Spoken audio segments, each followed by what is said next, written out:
The day I lost my wallet, I also lost my belief that people are good. It was a hot afternoon, the kind that makes your thoughts slow and your temper short. I stood in the middle of a crowded bus stop, touching my empty pocket again and again, hoping the wallet would magically return.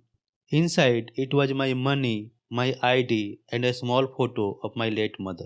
That photo mattered more to me than anything else. At that moment, I was sure it was gone forever, and so was my trust in people. My name is Raghav. I grew up in a small town where everyone knew everyone.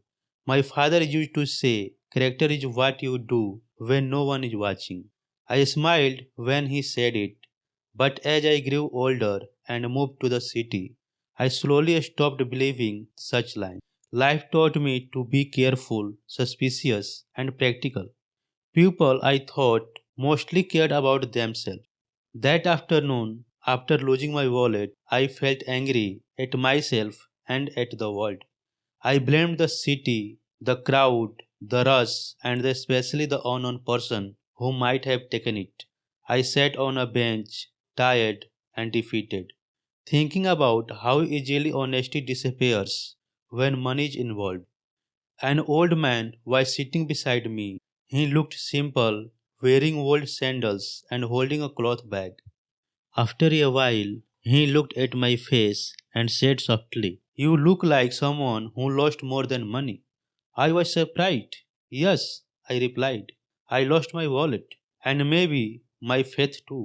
He smiled, not in a mocking way, but gently. Faith is often tested in a small moment. He said, "Wait." Before I could ask what he meant, a boy ran toward us. He was around 12 years old, breathing fast, holding something in his hand. "Uncle, uncle," the boy said to the old man, "is this wallet yours? I found it near the bus." My heart stopped. It was my wallet. "That's not mine," the old man said. He pointed at me, asked him. The boy looked at me. "Is this yours, sir?" With shaking hands, I took it.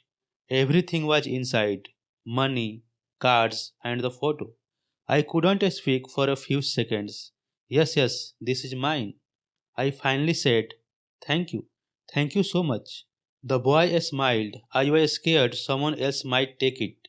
So I picked it up and asked people.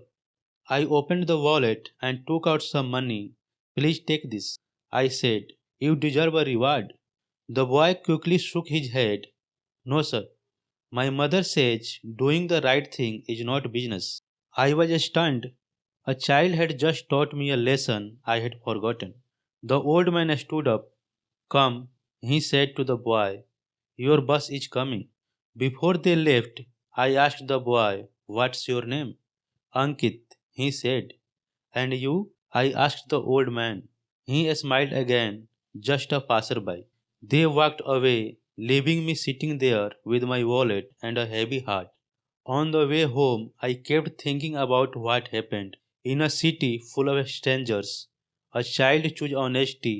He did the right thing when no one was watching, not for praise, not for money, just because it was right. That night, I thought about my own life. How many times had I ignored small chances to be kind? How many times had I stayed silent when I should have spoken the truth? I realized that morality is not shown in big speeches or public acts. It lives in small decisions: returning a wallet, telling the truth, helping without expecting anything. A few weeks later, I saw a man drop some money near a shop. For a second, no one noticed. I could have walked away. No one would have known, but I remembered Ankit's words. Doing the right thing is not business. I picked up the money and returned it. The man thanked me. It felt good, not because of his thanks, but because I felt honest with myself. That day I understood something important. The world is not perfect and people are not always good. But goodness does not disappear just because it is rare. It survives in people who choose values over convenience, honesty over benefit, and character over comfort. I had lost my wallet, but I found something more valuable, a reminder that morality begins with us.